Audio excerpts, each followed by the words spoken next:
What disturbing truth did the videographer reveal while the bride was in the hospital? I showed up at the venue on what was supposed to be a fairly routine wedding day.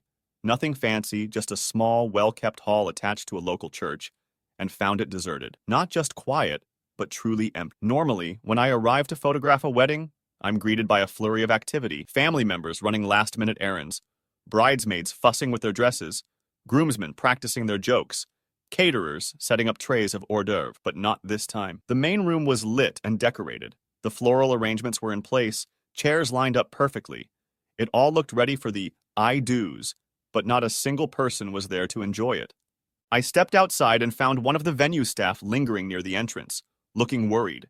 He informed me, with eyes wide and voice hushed, that everyone, the entire wedding party, plus their immediate families, had rushed off to the hospital hours earlier. Apparently, the bride had fainted roughly 4 hours before the ceremony was slated to begin. When she collapsed, she hit her head badly enough to suffer a seizure, causing panic and sending everyone, including the groom and their relatives, straight to the emergency room.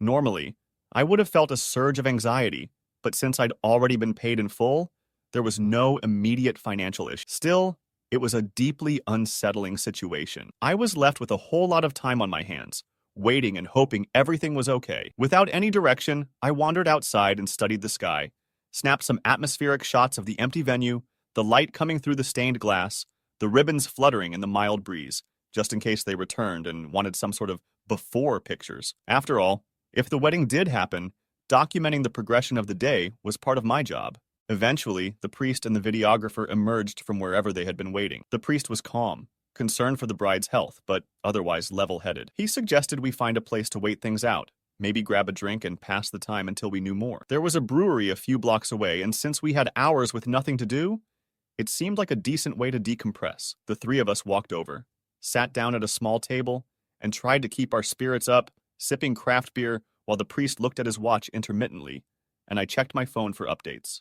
What I didn't expect was the videographer's odd insistence on steering the conversation. He was a man in his early 40s, dressed casually but neatly, and right from the start, he made it known he didn't usually shoot weddings. He claimed to spend most of his professional time working with sororities, making recruitment videos and promotional reels for college campuses. At first, it was just an interesting footnote.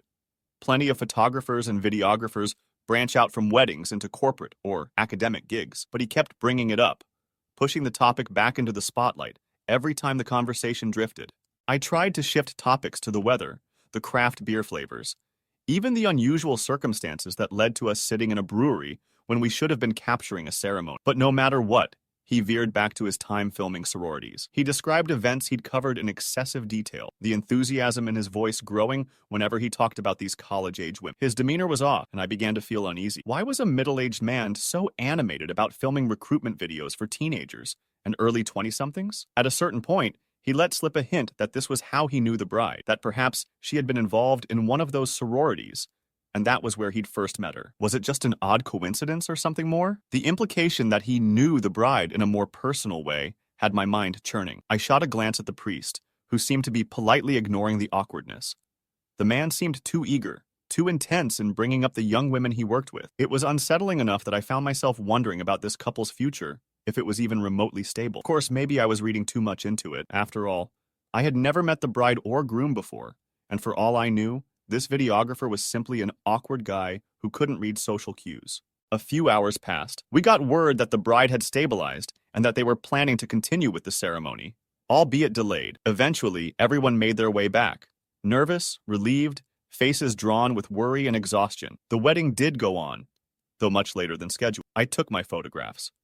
The trembling smile of the bride still pale from her ordeal. The groom's relieved grin. The worried glances of parents who had spent hours in a waiting. If the videographer tried to bring up sorority talk again, I didn't hear it. I was too focused on getting my shots and staying professional.